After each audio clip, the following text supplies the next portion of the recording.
Welcome back, everybody. We're on with a multi-talented and wonderful Lilly Rose Moran to talk about acting, talk about the show that she's on, Billions right now, poodles and all sorts of mixes, and Harry Potter questions thrown in. So first of all, thank you so much for coming on. I really appreciate it, Lily. Thanks for having me, giving me something to do in quarantine. It's A my reason pleasure. to put real clothing on. Yeah, it's all of us. I mean, this little thing that I did just for shaving is for the show. Otherwise, we're gonna keep it even more messy. So thank Oh, you. yeah. This is like my once a week reason to put, makeup on, do my hair. Normally, I'm in jeans, like what you can't see, but this is a very rare occasion nowadays. But it feels good. It feels like, being a normal person. Yeah, talking to people, being out and Yeah. doing something. I get it. Okay. So, and then first of all, before we continue with any questions, I wanted to congratulate you and Stuart on your wedding. It's awesome. I Thank know you. you didn't get Thank to you. go to Thank you. Bahamas, but you had a very 2020 kind of style of a wedding. So, congratulations. And I hope that, when you look back on 2020, that'll be what you remember, not any of the other, crap that's going on right now. Thank you so much. Yeah, that means a lot to us. Yeah, we if you've ever planned a wedding, you know that it takes years of yes. So I mean, how long have you been married? We had our 20-year anniversary last year. Oh So my God, yeah, yeah. Mazel Tov. Congratulations. I was going to say Toda Rabah, and for me, congratulations came out of the. It's like I am a native Russian speaker, English. I have some Yiddish thrown in there. There is a little bit of Spanish, so when somebody says something else, it's like, okay, I have to reconfigure for a second and come out. That's So awesome. That's Toda a Rabah. good problem to have. Thank you very much. Good skill. But Yeah, yeah, planning a wedding is crazy and a long process, and it takes a lot of time and money and politics because the families all need to get involved and everything. And we spent like almost 2 years planning what, our perfect wedding or whatever, and then COVID happened and we had to adjust, and we had a really nice socially distanced 10-minute ceremony in the park by our apartment, and we'll get to celebrate with our family and friends later, yeah. but we're married, and that's that. It's all that matters. I turned 45 in April, and I was planning a party, nothing like the wedding, obviously, but I was planning a little party. People were gonna Yeah. from kind of different places, Michigan and New York and so on, and then nothing. So, but what ended up happening was that my wife and my daughter and my son, they actually ended up kind of creating a video where they asked a lot of my friends and relatives to create little video wishes, and then they put it together into one video and they presented it to me. I have to say that regardless of COVID times or not COVID times, that present was the best present I've ever gotten. That Um, sounds so nice. Happy belated. Thank you so much. I appreciate that. So you never know, like these types of things, that the way that it works out is usually for a reason that's going to be helpful to you down the road. So you Yeah. having to readjust and you having to kind of reset expectations and do it the way that you could is probably going to be a very special and a very important thing for you in the future. I think yes to everything you're saying. Okay. All right, let's dive into acting since this is the Love of Acting series. I know you as Peach on Billions, which is my second favorite TV drama of all time. Um, it's amazing. It's I'm amazing. Billions is I don't even have words to properly describe it. I love intellectual shows that you don't have to worry about somebody getting shot every second and getting PTSD like I do Yeah. with a lot of the other incredible shows. And I can just sit, watch, then think about it over and over afterwards. It's incredible performances. It's superior writing. I just the only show that I put above that and only slightly is The West Wing, which I yeah. So I'm Okay. kind of speechless on both of those. So I know you as Peach on Billions. Saw you in episode 4 yesterday. I was watching it actually. So on this type of a show, when you're working with these incredible people and this superior writing, what is it like to be with that high caliber of a production?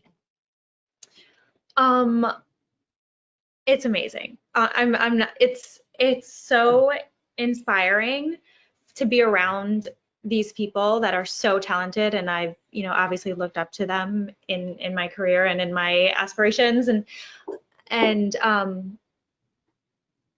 you know, but it's also, as amazing as it is, it's also you know, it kind of makes acting feel, you know, like less of like this dream or this like crazy, like, oh, it's in the spotlight and like, oh, these people are successful and like that's, you know, where you want to go. Like when you're there and you're working, you realize that like everyone is there to do their job, and they all have the same passions that you do, and they want, you know, to just have an outlet for their creativity and everything. Like everyone on the show is just so professional. There's no, you know, diva attitudes or anything like that.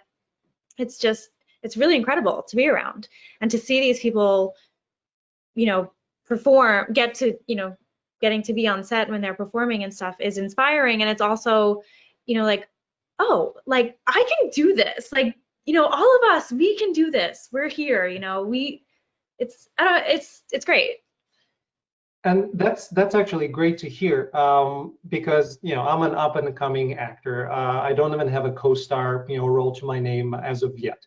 So I haven't been in any of these environments working with that caliber of production or people. But it's always that question of, you know, I think I have it and I've done it, so I feel like I have it. But when you get to the level, you actually have it. So knowing and hearing that from you is helpful. It's helpful to me. I'm sure it's helpful to a lot of us who are, you know, coming up the ranks.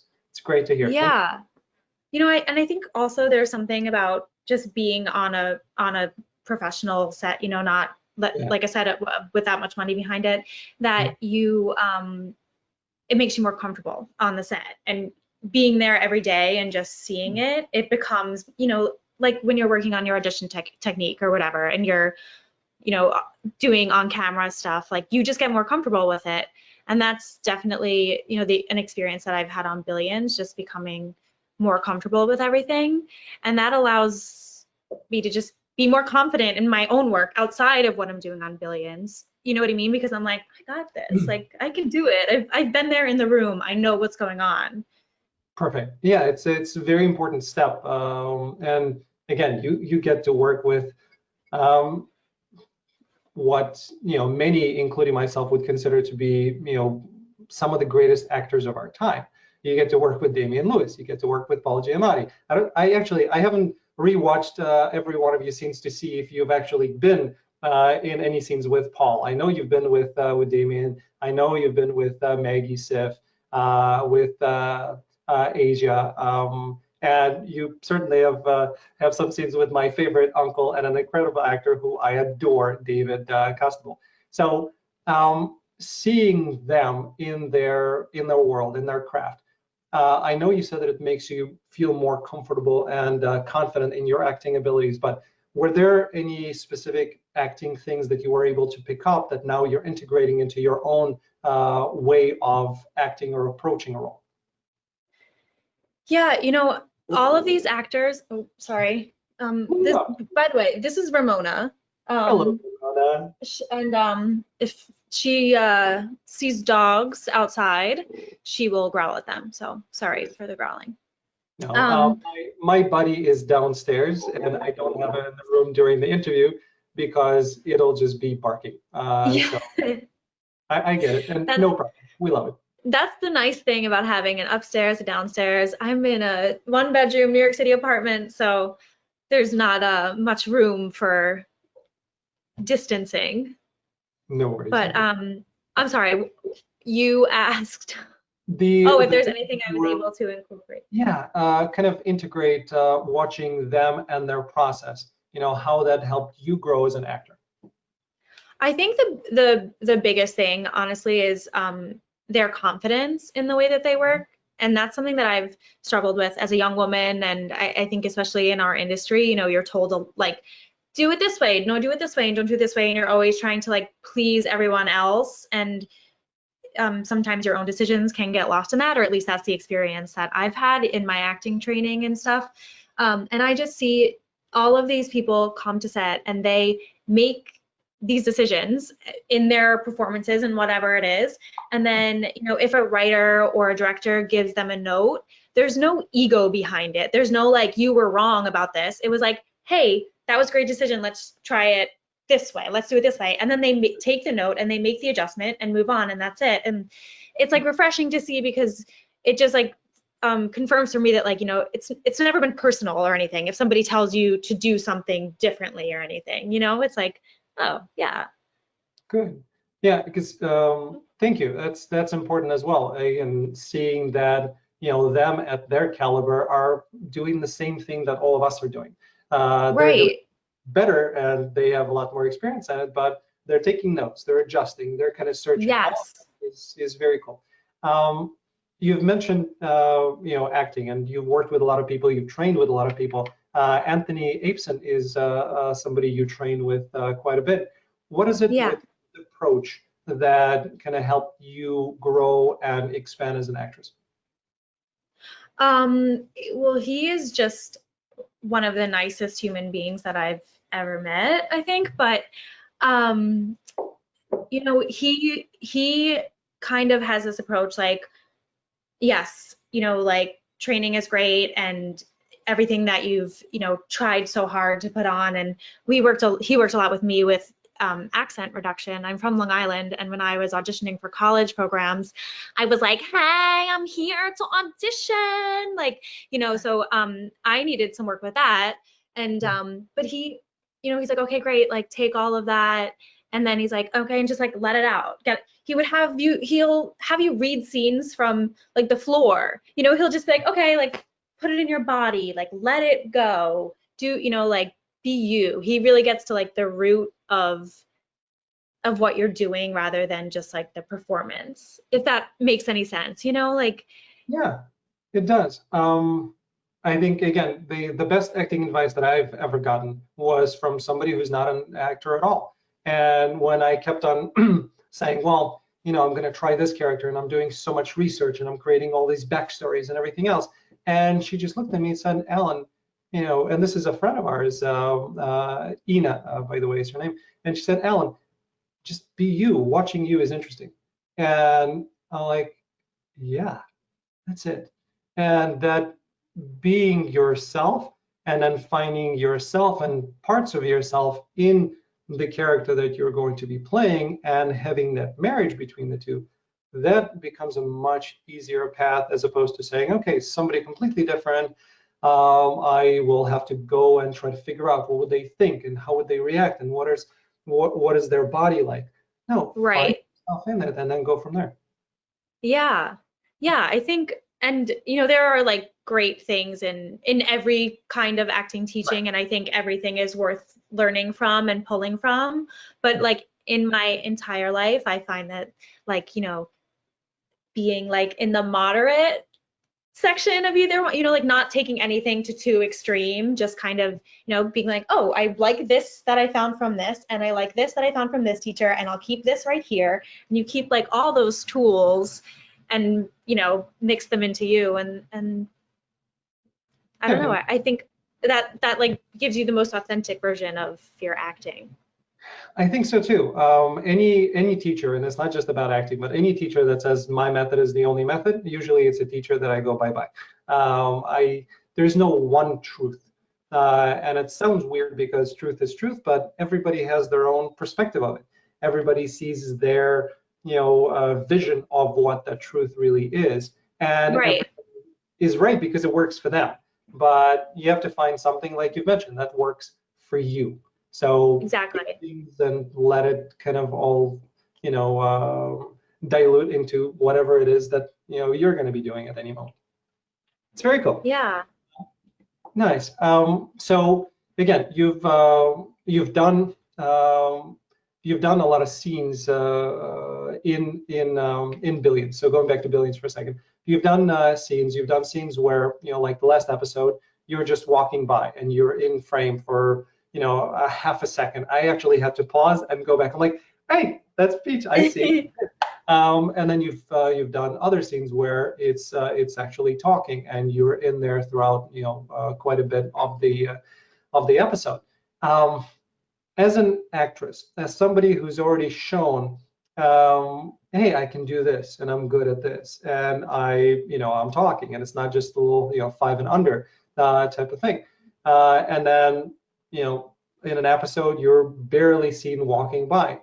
Not to get you into trouble with production, but from a purely actor psychological level, does it ever come up with you like, oh, that's all I'm doing in an episode? Okay, sure, I can do that. Or it's I can do more. There's both of that going on. Obviously, like, on the one side, I'm so grateful and so happy to have a recurring role. And for so long I was like, okay, that was like one of my goals, like, okay, booked a co-star, booked a guest star, like, okay, I'm gonna get a recurring role on something. Like, then once I get that goal, like, that's it, like, I made that goal, check. But I think like with anything, reaching that goal is never good enough, because then you always want more. You always want to take it to the next level.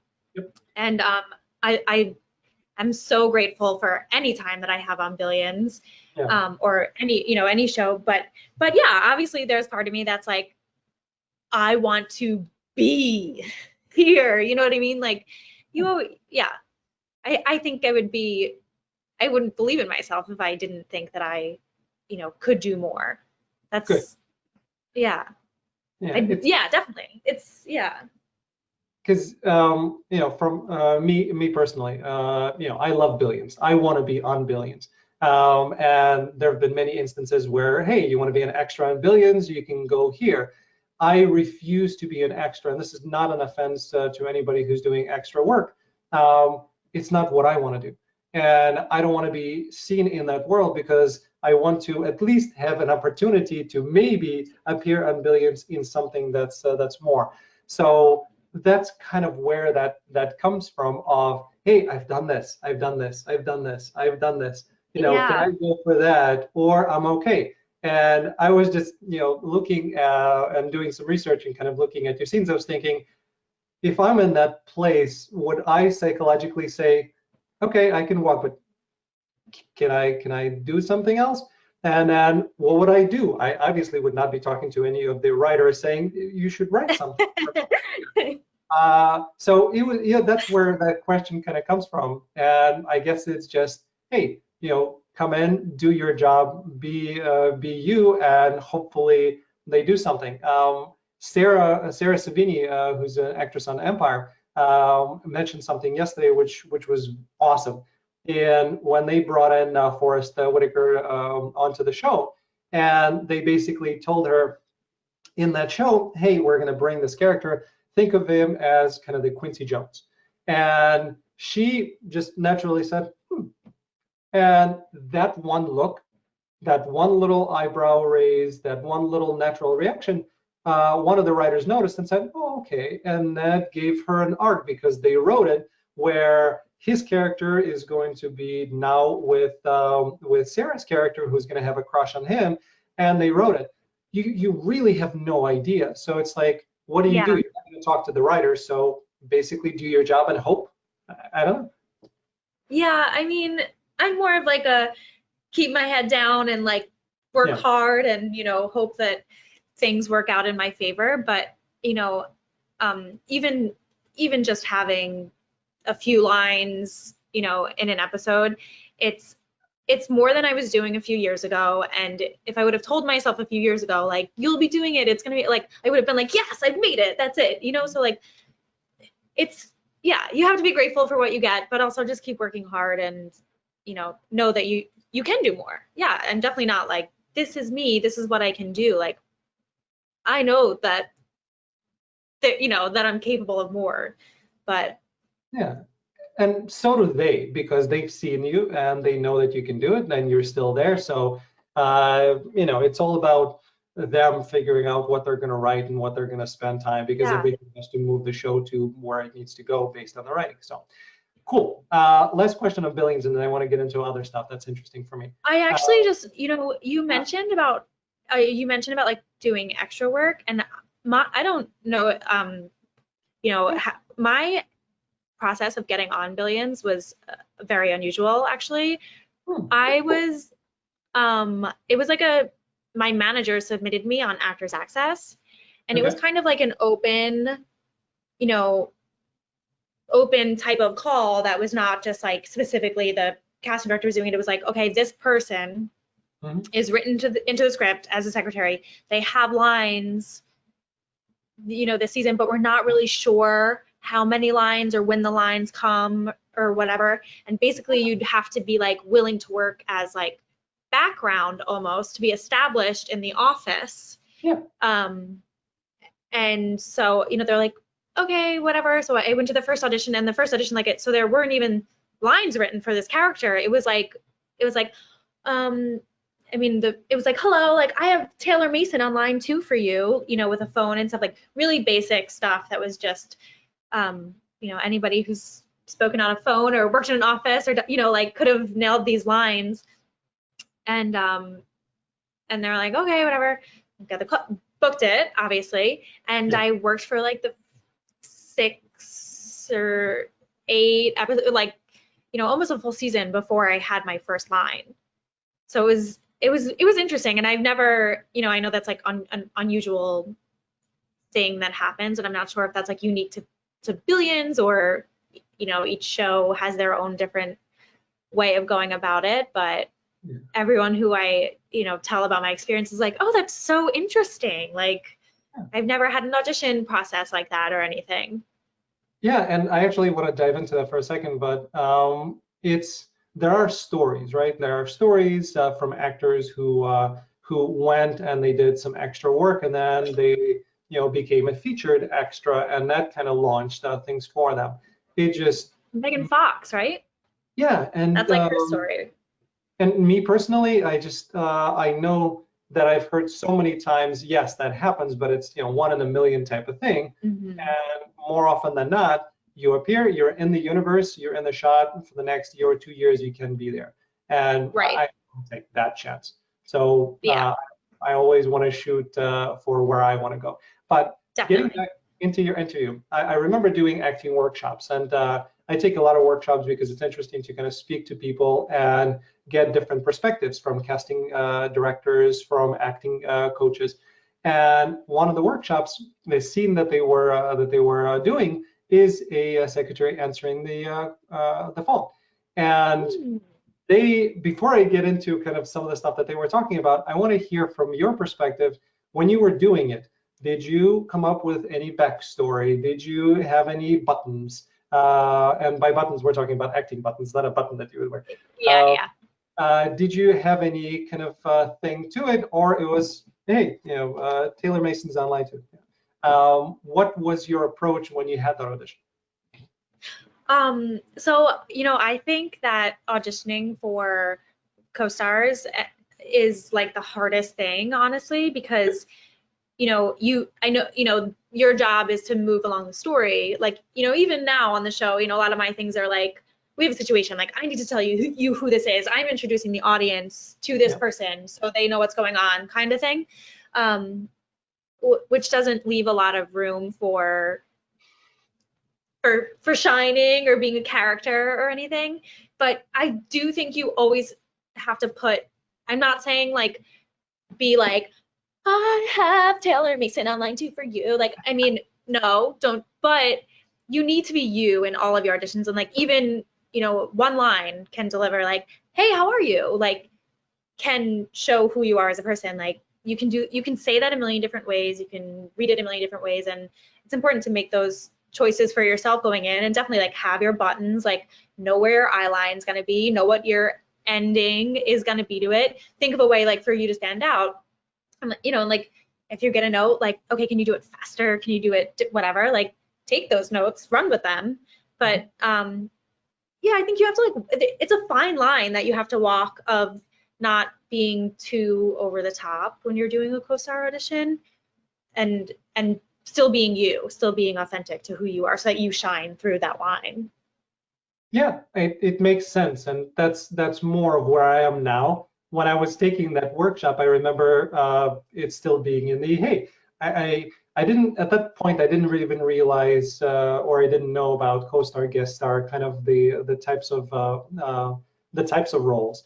And for me, it was, hey, I'm acting, so if I'm acting, I'm a character, I'm this character, and then I played around with a bunch of stuff. The person that's coming in, I'm like, and just have in the back of my mind thinking that, okay, I'm attracted to that person, and kind of play that angle and see if it comes through. So you're saying the same line, but there's something, and maybe people will notice that, and they're going to say, okay, I didn't think about it that way, but that's kind of cool. Right.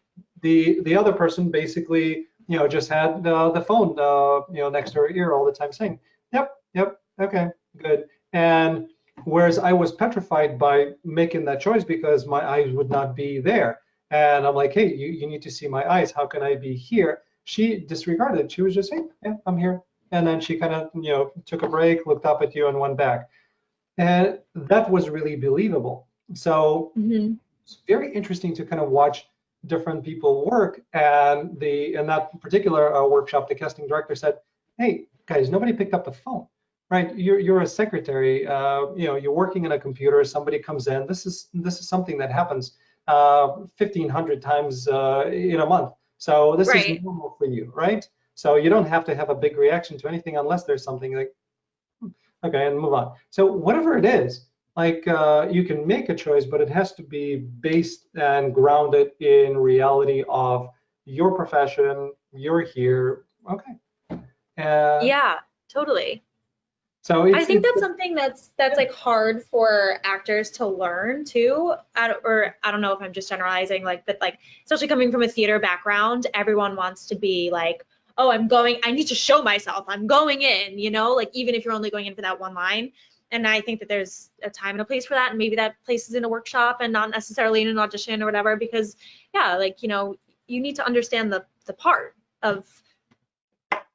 We're gonna I'm not plugging this, but I'm plugging Michael Kostoff, who teaches Audition Psych 101, and I have his book. He's talking about a lot of these things, and he was mentioning that just be yourself, understand that you're a co-star, and play the profession. I'm there, I'm a cop, I'm telling you, hey, this the accident happened, and whatever. You don't. It's not for you to kind of take the focus away. It's for you to move the story along. So exactly, it talks about a lot of that. So actors, if you want to read an excellent book, I'm going to make sure that it's linked below this interview. But I agree with you. It's very difficult, especially at that co-star. We want to show ourselves, and we can't. That's not the point. Yeah. Unfortunately, all of these wonderful things that I've learned after I've done any of my co-star auditions, which I haven't booked any of those co-star auditions, and maybe that's why, because I was trying to do too much instead of just move the story along. Well, you know what? Each of those auditions were a learning experience, and you're still growing as an artist, and that's what's important. It's great either way, because you get to play, right? I didn't get it, but I didn't necessarily get into this as an actor because I want to book every audition. I want to play. I want to explore. I want to learn what it's like, and the more you have a chance to do so, the better you are. It's great that you went into the auditioning part, because I was going to ask you how did that whole thing happen on Billions. So thank you for sharing that. Oh yeah, I was reading your mind. I knew it was coming. No, it's. But I will say I was when I went to the first audition, on Actors Access, it was titled an untitled Showtime series. So I assumed that I was going in for a pilot, like for something new, and it was like hip, trendy office, whatever. And it wasn't until the first audition that they were like, oh, okay, so this is Billions, like blah blah blah, whatever. And I was like, oh yeah, great, love the show. I had never seen it, and so then I found out that I got like the callback audition, and I binged the entire. I just wanted to check it out. I was just going to watch like 1 or 2 episodes. I ended up watching the entire first season in like 24 hours. I was so addicted to it. I was like, oh my God, the show is brilliant. I'm like, first of all, why did I not watch it for so long? And I was like, I need to get on this show. Like, I need this. Like, it just like really put a fire under my butt. I was like, I walked into that audition like, this is mine. I want this. I need this. You know what I mean? Like, I was so inspired by the performances, and I won't give anything away, but that the scene that with Damien and Paul in the last episode of the first season, that is like some of the best acting I've ever seen on television. I was like, it's so good. It's so well written. It's so well acted. It's just a wonderful show. But that, it changed my perspective going in for the callback after watching that. But that's a really good point, because the women on Billions are powerhouses. They are, Suits is another example, right? Suits is my, third most favorite TV drama. They're powerhouses. They're incredible in the way that they hold themselves, the body language, the way that they're just presenting themselves is it has a very specific, feel to it. Yes. So I think that helped you when you went into the callback, because naturally, Definitely. even if it wasn't a choice, I think naturally you would just carry yourself differently. Yeah, I mean, I like changed my audition outfit like right before, because I was like, oh, this, I was thinking like, if you say hip trendy office, I'm thinking like Williamsburg hipster, like young office, cool, like no, that's not what I was going in for. And yeah, so it just like really was like, oh, this is what I'm doing, and this is who I have to be. So Good. that was, yeah. So acting tip for everybody: make sure that you're doing research before you go anywhere and do anything. Side note: I didn't have Showtime. I wasn't watching any of the Showtime series when I came across Billions. I specifically subscribed to Showtime just for Billions. It's worth it.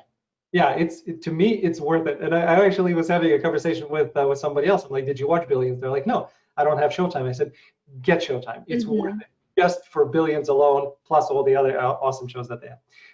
Yeah. Okay. Let's jump into other stuff that you were doing, because you have, I don't know if I'm pronouncing it correctly, Skandaga or Skandaga? Skandaga, yeah. Okay, the first time was good. Tell me more about that. When is it coming out? Has something changed now? I think it was supposed to do the film festival circuit, like now, and I think everything's kind of on hold at the moment, because they're hoping for someone to buy it. It was an indie film, and but really great. I've seen the final product, and it's just like this awesome old-fashioned horror film. Bunch of kids go to a lake house, and terror ensues. And yeah, I hope it gets to like make the rounds. I would like everyone to see it. It was a really great project to work on. Yeah, but right now, obviously, everyone's going through financial stuff and hardships, and I think especially for these like smaller movies that don't have huge budgets behind them, a lot of things are up in the air, And I did a short film too right before this all happened that was supposed to go to Cannes, and they're like, I don't know, what's, like. I get you. Everything's all. Well, I'm not an industry insider at all, but judging by the people that I talk to or the people that I take classes from, things are going to start opening up fairly soon, and then things will change in the way that it's done, and Canada will be different from US in the way that they handle stuff, but it all will start kind of opening up. Me personally, I'm sitting on 2 projects that we were supposed to be, shooting a while ago that we haven't shot, both indies. So I'm looking forward to doing those once this whole thing kind of opens up. So what's next for you? Let's, knock on wood, everything is gonna, reopen. What's coming up? Are you in on anything at the moment aside from Billions? No, that's a really great question, and I wish I had a more definite answer, but I feel like everything is just kind of in limbo right now. So we finished 7 episodes of Billions, and we are set to come back and finish the next 5 as soon as everything is able to be up and running. So, you know, I would have been working on those 5 episodes, and you know, my schedule for Billions, like you said, you know, sometimes you'll see me in the just like walking in the background or whatever, like doing like, I mean, or I'll say one line an episode, but like I was probably there for 6 days of shooting for that, you know what I mean? For that, like it's, if we're in the office world, we're there. So Billions was the only thing that I had, you know, lined up for the next few months. And now, yeah, now everything's kind of on hold. So I feel like I wasn't able to like make any further plans. So yeah, I changed my agent right before COVID, so I haven't had anything lined up. The new agent got me one audition right away, and then everything went on hold. So hopefully, once all of this, dissipates, we get to do more stuff. yeah, But again, Billions. that's actually something that I was in the middle of too, is changing representation like right before this all started, and it just feels like such an icky time now to be going about that. And I don't know, you know, like some people are like, go for it, and other people are like, no, now's not the right time. Like, you know, I don't know, everyone's going through their own thing, and I don't know. It's a weird time. I'm going to give my piece of unsolicited advice in terms of that, which is you have to work with the agent that you feel most comfortable with. And right now, they have plenty of time to take a look at other people and That's to true. reevaluate their roster. So if there is a need for a change, and I think now is fine. I got signed with my new agent, who I like a lot. Thank you, Gil. I signed with them during COVID time. So I Wow. parted ways with an agent that I really liked at the beginning of the year because I was looking for a different fit. And then I had no agent, and then COVID started. I'm like, great. I love I know it's stupid and poor me with people dying, but from just the acting perspective, Yeah. I felt that void. But I continued submitting. I continued talking to people, and Gil Talent said, yeah, let's talk, and they signed me. So Well, knock on wood, congrats. we'll find out. Yeah. Yeah. But anyway, hopefully you'll get to hang out on the bullpen, on Billions very soon. I know. I'm hopeful. I'm cautiously optimistic, you know, that by like September or something we'll We'll find be out. moving. Yeah, and New York is doing better right now, knock on wood. So hopefully things will start getting in, and kind of, I mean, acting community is somewhat of an enclosed environment anyway. You're on set, you're with the people, so hopefully there's a way to kind of figure things out there. We'll find out. I want to talk to you about a few more things that are not necessarily acting specific, but I think they're interesting and they're a part of who you are, and I'm sure that also kind of weaves itself into your acting world. I saw a lot of pictures from Cheer New York. How did you get How did you get kind of started with that, and what keeps you going? Oh my gosh, this is like my favorite thing to talk about. Okay, great. So after the 2016 election, I was feeling, very angry and sad, and wasn't, I just had nowhere to put my feelings, and I felt like I wasn't doing enough like in the community. And I think it's, it's hard in New York City. It's a big place, and it's difficult to be involved in a lot of things if you don't have the money, a lot of extra money to be spending. Like I wanted to be doing something more than like, oh, I donated $20 to this. I wanted to spend my time doing something for the greater community. And I was a cheerleader in college, and I found Cheer New York, and they basically, Cheer New York is a nonprofit volunteer cheerleading team. We volunteer our time to perform, and we get paid for our performances, and then donate 100% of the proceeds to different LGBTQ charities. We like partner with a different charity each year to give our donations to. Last year we raised $35,000. Oh. This year we're working with Trinity Place Shelter. We worked with Immigration Equality, a lot of different AIDS organizations. And So it just, first of all, I obviously I love performing, and so it's fun for me to have an outlet to perform. And as you know, a college graduate, especially, like, you don't really have cheerleading opportunities after that. So you usually assume like, oh, your cheerleading career is over, but it's really special. We perform at like all these walks and all the parades in New York City and stuff. And you know, some of these things that we perform at are places that people, you know, one of my favorite events is the Walk for Hearing in New York City, and it's deaf people, and they have never, many of them have not played on sports teams where they've had cheerleaders cheering for them. And the gratitude from these adults that are like, oh my God, cheerleaders cheering for us, like, this is so special. And it just, then it, you know, it makes you feel like you're doing something good. Oh, sorry, my mailbox just opened up. No problem. Hopefully, How did that even happen? hopefully it's a message from somebody saying, hey, you got this big part. Yeah, right? Now I can't figure out how to close it. Okay, sorry. But yeah, it's really wonderful. It's a wonderful outlet, you know, that allows me to give back and feel like I'm doing some good and raise some money for causes that I believe in. And yeah, it's been kind of sad. This is our Pride season is our biggest season, and we obviously haven't been able to do our normal things. So we've been doing some like virtual cheering and stuff, which isn't quite the same as in-person cheering.